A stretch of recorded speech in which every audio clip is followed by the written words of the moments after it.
Hello friends, इस video में हम विधिशास्त्र का अर्थ एवं परिभाषा के बारे में बताएंगे।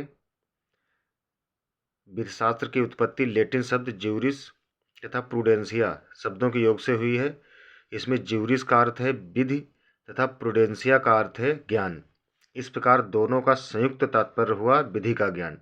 लेकिन वास्तव में देखा जाए तो यह विधि का मात्र ज्ञान नहीं है, अपितु यह विधि का क्रमबद्ध ज्ञान है। इसीलिए सामंत महोदय ने विधिशास्त्र की अपनी परिभाषा में इसे विधि का ज्ञान कहा है।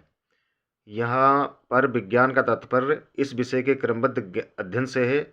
विधिशास्त्री मोइली के अनुसार विधिशास्त्र का अंतिम लक्ष्य सामान्यतः वही है जो किसी अन्य विज्ञान का होता है।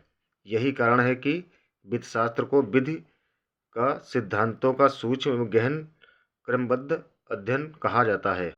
विभिन्न विधिशास्त्रियों द्वारा दी गई परिभाषा। प्रसिद्ध विधिशास्त्री सिसरो ने विधिशास्त्र को परिभाषित करते हुए कहा है कि यह ज्ञान का दार्शनिक पक्ष है।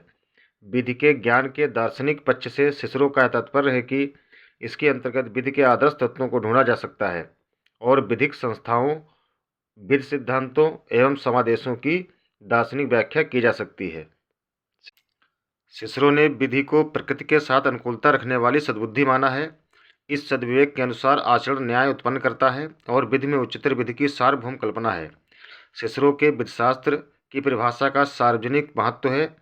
प्रख्यात विधिशास्त्री अल्पियन ने विधिशास्त्र की परिभाषा करते हुए कहा है कि यह मानवीय एवं दैवी विषयों का ज्ञान तथा न्यायपूर्ण और अन्यायपूर्ण का विज्ञान है। अल्पियन की परिभाषा दो भागों में विभक्त है।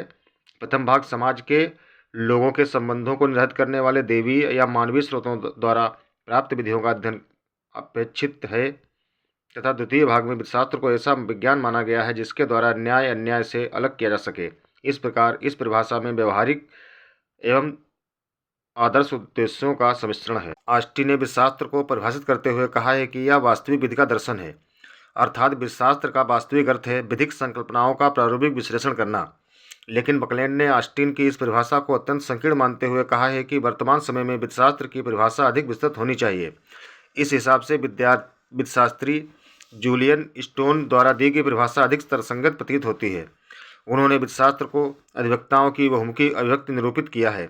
इसका आशय है कि वर्तमान ज्ञान के अन्य स्रोतों के आधार पर अधिवक्तागण विधि की अवधारणाओं, आदर्शों तथा पद्धतियों का जो परीक्षण करते हैं उसे विधिशास्त्र की विषय वस्तु कहा जा सकता है।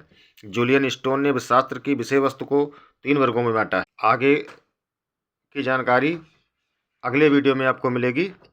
चैनल को सब्सक्राइब कर लेना और इसके बाद में वीडियो अपलोड करेंगे, उसमें देखिए।